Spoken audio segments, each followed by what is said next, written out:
آپ مجھے صرف ایک ایمانداری سے بتائیں کہ آپ نے وہ دین لینا ہے جو ابو بکر عمر عثمان و علی کو نبی الاسلام نے تعلیم دی ہے، یا وہ دین جو آپ کو آپ کے بزرگوں نے دیا ہے؟ بتائیں۔ تو جب صحیح بخاری میں 1010 نمبر حدیث ہے کہ حضرت عمر کہتے ہیں اللہ جب تک تیرے نبی ہم میں موجود تھے ہم ان کے وسیلے سے تجھ سے بارش مانگتے تھے، اور وسیلہ پنجابی والا نہیں، ان سے دعا کرواتے تھے، وسیلہ شخصی۔ آج ہم تیرے نبی کے چچا کو لے کے آئے ہیں۔ اس وقت ہمارے بریلوی لوگ کدھر تھے کہ وہ ان سے کہتے کہ بھئی رسول اللہ کی قبر پہ جا کے مانگ لیں؟ یہ آپ کیا وہابیوں والا عقیدہ دے رہے ہیں؟ انا کننا نتوسل الیک بنبینا، پہلے ہم کرتے تھے، تو کیا آپ رسول اللہ کی بزرگی کے آپ قائل نہیں رہے؟ ان کو پتا تھا اب رسول اللہ کے ساتھ ہماری کمیونیکیشن نہیں ہو سکتی۔ اور مسلم شیعہ میں تو حدیث ہے ایک سفر میں جب پانی کم پڑ گیا تو حضرت عمر نے کہا یا رسول اللہ آپ پانی کا یہ پیالہ اس میں انگلیاں ڈالیں اور برکت جاری فرمائیں، تو انہوں نے نہیں کہا یا رسول اللہ قبر رسول پہ میں حاضر ہوں، جس نے وہ شیخ احمد رفاعی کا واقعہ لکھا ہے فضائل درود میں، شیخ زکریا کاندلوی نے اور فضائل سنن میں، کہ وہ 555 ہجری میں کہتے ہیں یا رسول اللہ قبر مارے سے ہاتھ باہر نکالنے میں نے بوسہ دینا ہے، تو کہتے ہیں 90,000 کی موجودگی میں ہاتھ باہر نکل آیا۔ 90,000 کی موجودگی میں اگر ہاتھ باہر نکلے تو کتنے بندے دیکھ سکتے ہیں اسے؟ 150-200 سے زیادہ بندہ نہیں دیکھ سکتا، یا تو ہے وہاں کیمرہ فٹ ہو اور باہر کوئی LCD بڑی بڑی سکرینیں ہوں سب۔ اور مسجد نبی میں تو 90,000 کا مجمع آج سے 100 سال پہلے بھی نہیں آتا تھا، یہ تو توسیع اب ہوئی ہے 80s کے اندر، سب کہانیاں۔ اور پھر سال لکھا ہے کہ وہ ان مجمع میں جو ہے نا وہ شیخ عبدالقادر جیلانی کا بھی نام ذکر کیا جاتا ہے، کول ہی ذکر کیتا جاتا ہے۔ یار میرا ایک معصومانہ سوال ہے، سیدہ فاطمہ تو حضور کی وفات کے بعد اس غم میں مر گئی کہ میں اپنے باپ کو نہیں دیکھ پاؤں گی، ان کے دماغ میں یہ نہیں تھا؟ حضرت عائشہ سے کچھ ضعیف حدیث ثابت کریں جو اس قبر کے 7 اجرے میں رہی ہیں 47 سال تک وفات کے بعد، 58 ہجری تک، کہ کبھی انہوں نے نبی اسلام کو قبر پہ ملاقات کی ہو۔ یار ملاقات ہوئی ہوتی تو یقیناً وہ ذکر کرتی۔ اچھا حضرت عائشہ کو خواب میں دیدار مصطفیٰ کیوں نہیں ہوتا تھا؟ اور آپ سمجھ سکتے ہیں کہ کسی کو اور وہ چھپا جائے؟ صحابہ کرام تو ہر بات ظاہر کرتے تھے، جن کو زیارتیں ہوئی ہیں انہوں نے بتایا ہے کہ ہمیں زیارت ہوئی ہے۔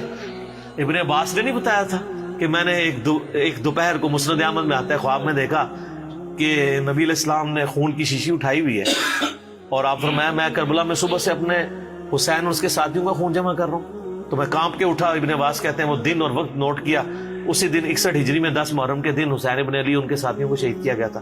تو خواب تو انہوں نے بیان کیے ہیں، حضرت عائشہ کو خواب بتائیں۔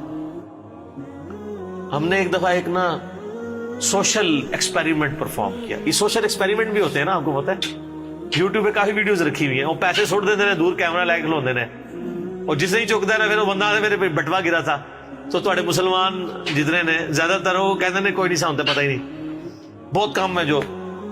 ہم نے بھی ایک سوشل ایکسپیریمنٹ کیا ایک بریلوی بھائی کے ساتھ۔ ہم نے اسے بتایا کہ یار ایک بندہ ہے وہ یہ کہتا ہے کہ نبی علیہ السلام جب فوت ہوئے تو آپ کی مبارک زبان اور ہونٹ ہل رہے تھے اور آپ کہہ رہے تھے امتی امتی، دفنانے سے تھوڑی دیر پہلے۔ اس بندے کے بارے میں آپ کیا رائے ہے؟ اس نے جو بات کی ٹھیک ہے؟ وہ کہتے ہیں نہیں واقعی یہ بات صحیح ہے، عشق دی گل ہے، جو ہے گا حضور تے امتی امتی کرتے سن۔ ان کا ایک اور مولوی ہے، اس نے تقریر میں کہا بھی جو بھی محمد کی عبادت کرتا تھا جان لو محمد مر چکے ہیں، اور جو اللہ کی عبادت کرتا ہے وہ جان لے کہ اللہ کو بھی موت نہیں آئی۔ وہ کہتا ہے کیڑا فلانا ٹینگا گستاخ رسول ہے، انہوں نے کہا ایڑا فلانا ٹینگا جنہوں تو پہ کہنا نہیں ابو بکر صدیق دا خطبہ ہی بخاری وچ، اور جڑا دوسرا فلانا ٹینگا ہے نا جڑا جنہوں تو رحمت اللہ علیہ کہہ رہے ہو قاسم نوتوی یا بے یادی لکھ دیں کہ حضور کی روح نکلی نہیں گلے میں اٹکی تھی۔ اب یہ عشق والی بات ہے۔ اور یار جن صحابہ نے حضور کی جان بچانے کے لیے بخاری مسلم میں آتے ہیں غزوہ احد و بدر میں جانے دی ہیں، انہوں نے حضور کے ہونٹ ہلتے ہوئے اس حالت میں دفنا دینا تھا آپ کو؟ انہوں نے دھوکے میں نہیں پڑ جانا تھا کہ نبی اسلام فوت ہوئے ہیں یا زندہ ہیں؟ کچھ چیک ہے اس وقت کوئی اس طرح کی چیزیں تھی؟ سب کہانی ہے۔ اور حضرت ابو بکر کو بھی دیکھیں کیا تربیت ہے۔ مجھے بتائیں کسی شخص کی میت پہ اس کی لیے تعریفی کلمات کیے جاتے ہیں یا ایسے کلمات جس سے وہ کنڈیم ہو رہا ہو؟ تعریفی۔ تو وہاں تو سیدنا ابو بکر کو چاہیے تھا نبی علیہ السلام کی شانیں بیان کرتے کہ آپ کو اللہ نے شب معراج میں آسمانوں کی سیر کروائی، آپ کو اللہ تعالیٰ نے اپنا محبوب بنایا، انبیاء کی امامت کروائی۔ خطبہ کیا ہو رہا ہے؟ اتنا سخت ہے قرآن و حدیث کے مطابق. من کانا یعبد محمدا فإن محمد قد مات. اور آپ دیکھیں بغیر پروٹوکول کے رسول اللہ کا نام لیا جا رہا ہے. سیدھا سیدھا جو محمد کی عبادت کرتا تھا محمد رسول اللہ بھی نہیں کہا, سیدنا و مولانا بھی نہیں لگایا, کیونکہ اس زمانے میں یہ اس طرح پروٹوکول کے بغیر بات کرنا گستاخی شمار نہیں ہوتا تھا. تو وہ جان لے کہ محمد, فوت کا لفظ بھی استعمال نہیں کیا, وصال کا بھی نہیں. فَإِنَّ مُحَمَّدَ قَدْ مَاتَ وَمَنْ كَانَ يَعْبُدُ اللَّهَ فَإِنَّ اللَّهَ حَيٌّ لَا يَمُوتُ. اور جو کوئی اللہ کی عبادت کرتا ہے وہ جان لے اللہ زندہ ہے, اس کو موت نہیں ہے. سر یہ ابو بکر رضی اللہ تعالیٰ عنہ کا خطبہ اس چیز کے لیے کافی ہے کہ رسول اللہ اپنی دعوت میں کامیاب ہوئے ہیں. جو ننگی توحید, ننگی تلوار والی توحید آپ دنیا میں لے کے آئے تھے, آپ اپنے جانسار صحابہ کو ٹرانسفر کر کے گئے ہیں. یہ رسول اللہ کی کامیابی ہے. کوئی درخت اپنے پھل سے پہچانا جاتا ہے. حضرت ابوبکر وہ پھل ہیں جو درخت نبی علیہ السلام نے کی شکل میں لگا, اور قرآن میں اللہ نے اس کو ذکر کیا ہے, محمد رسول اللہ والذین معہ. اس میں ذکر ہے کہ اس کی مثال اس طرح کہ ایک کومپل نکلی اور پھر وہ پوری فصل تیار ہوگی اور کسان خوش ہوتا ہے, اور کسان کو نبی علیہ السلام کی مثال دی گئی اور یہ ساری فصل صحابہ کرام کی ہے.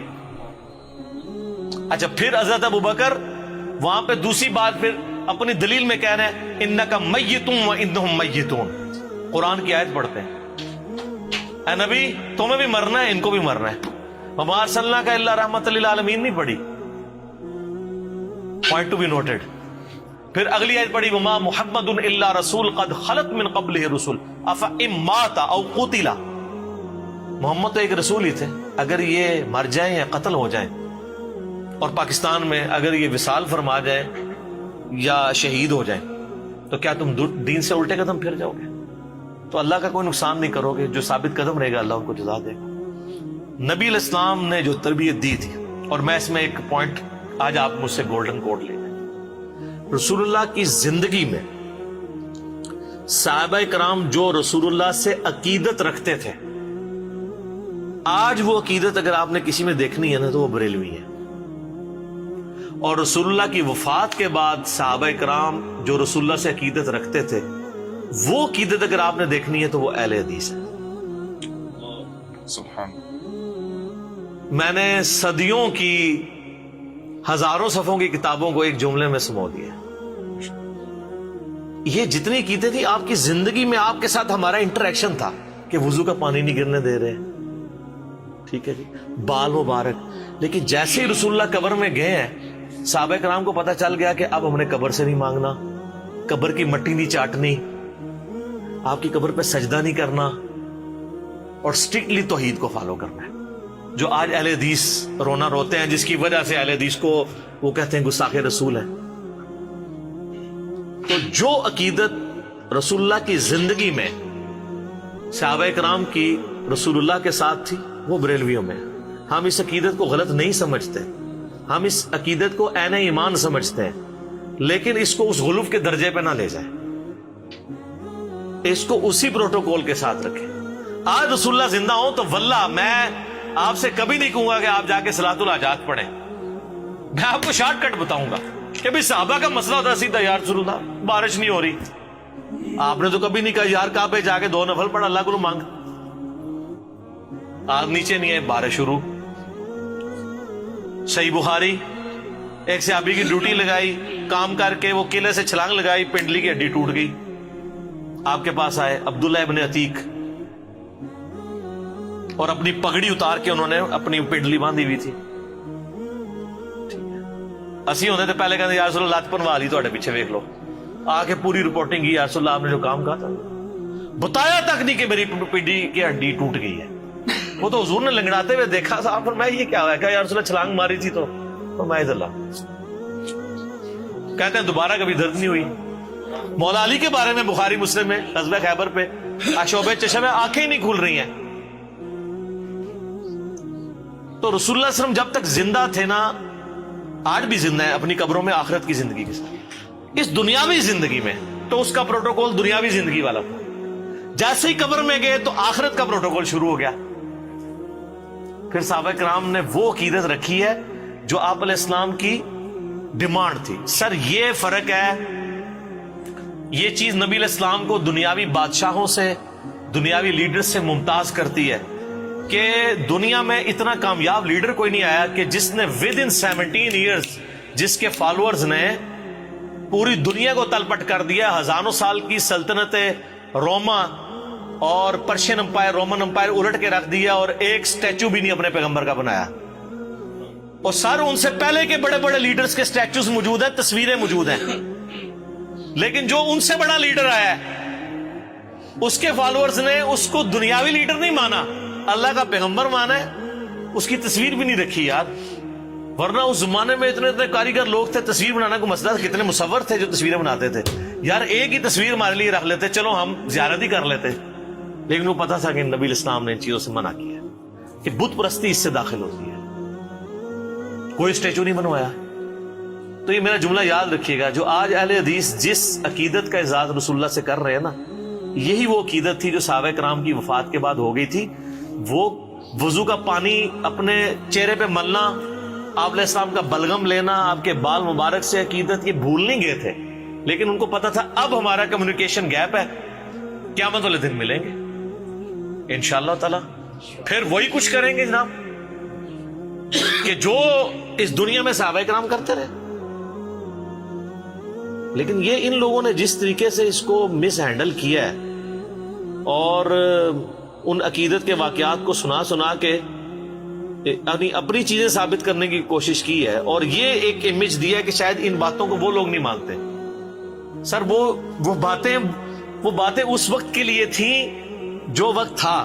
آج آپ اس کو واقعے کے طور پہ صحابہ کی ایک عقیدت کے طور پہ ضرور بیان کریں گے, لیکن آپ اب کچھ نہیں کر سکتے. نہ تو ہم قبر سے جا کے مٹی لے سکتے ہیں, نہ رسول اللہ سے کہہ سکتے ہیں اپنا ہاتھ باہر نکالیں. کیا کریں؟ شریعت کی پابندی ہے. ابو داؤد میں حدیث نہیں, ایک صحابی نے حضور کو سجدہ کیا, فرمایا جب میں فوت ہو جاؤں گا تم میری قبر سے گزرو گے, کیا میری قبر پہ بھی سجدہ کرو گے؟ کہا نہیں. اس صحابی جو حضور کو ڈائریکٹ سجدہ کر رہا ہے اس کو بھی یہ پتا ہے کہ قبر پہ نہیں کرنا, تو آپ فرمایا مجھے پھر کیوں کرتے ہو؟ اگر میں سجدہ جائز سمجھتا تو بیویوں سے کہتا اپنے خامدوں کو سجدہ کریں اس حق کے سبب جو اللہ نے دیا. اس پہ تو ہم کتنا رونا روئے, لیکن اللہ کا شکر ہے میں بڑا پر امید ہوں اللہ کے فضل سے. میں نے 2012 میں ایک بات کی تھی گستاخانہ عبارات والے لیکچر میں 71B میں, جو اس وقت بہت لوگوں کو بری لگی تھی. میں نے کہا تھا کہ جب تک بریلوی حق نہیں قبول کریں گے تبدیلی نہیں آئے گی. جس طرح کے قریش مکہ نے جب تک رسول اللہ کی بات نہیں سمجھی تبدیلی نہیں آئی ہے. بڑے لیول پہ تو تبدیلی اس کی وجہ سے. اور میں نے کہا تھا کہ انشاءاللہ یہ لیکچر ڈیسائسو ہوگا. میں نے ان کا ایشو آئیڈینٹیفائی کر لیا. تو سر دیکھ لیں اس وقت ہماری دعوت اٹھائی بریلویوں نے. میرے جتنے اس وقت چینلز چل رہے ہیں نا, Muslim only, true Muslim, understand Islam, یہ سب لوگ بریلوی تھے. اہل حدیث خام میرے پہ غصہ کھا رہے ہیں. آپ سے ہم نے کوئی بندہ نہیں لیا, اور جو آپ سے اگر ادھر آئے بھی ہیں وہ آپ کے پہلے سے بھی نہیں تھے, وہ پہلے بھی ادھر سے آئے ہوئے تھے. ان کو جب پتا چلا ہم آدھی منزل پہ پہنچے ہوئے ہیں, اب آگے بھی جانا ہے, تو وہ آگے. وہ کل ہمارا وہ زرد پگڑی والا لیکچر اپلوڈ ہوا ہے, آپ نے دیکھا ہے؟ تو میں اپنے بھائیوں کو سامنے دکھا رہا تھا, میں نے دیکھو یہ امام کعبہ, میں نے انگلی رکھی, میں نے کہا یہ دیکھو اہل حدیث. پھر نیچے جواد نقوی صاحب, میں نے کہا یہ شیعہ. اس کے ساتھ فضل الرحمان صاحب, میں نے کہا یہ دیوبندی. اس الیاس قادری صاحب, میں نے کہا یہ دیکھو بریلوی. چاروں ہو گئے, اور میں نے کہا یہ مسلم جو میری تصویر لگے گی.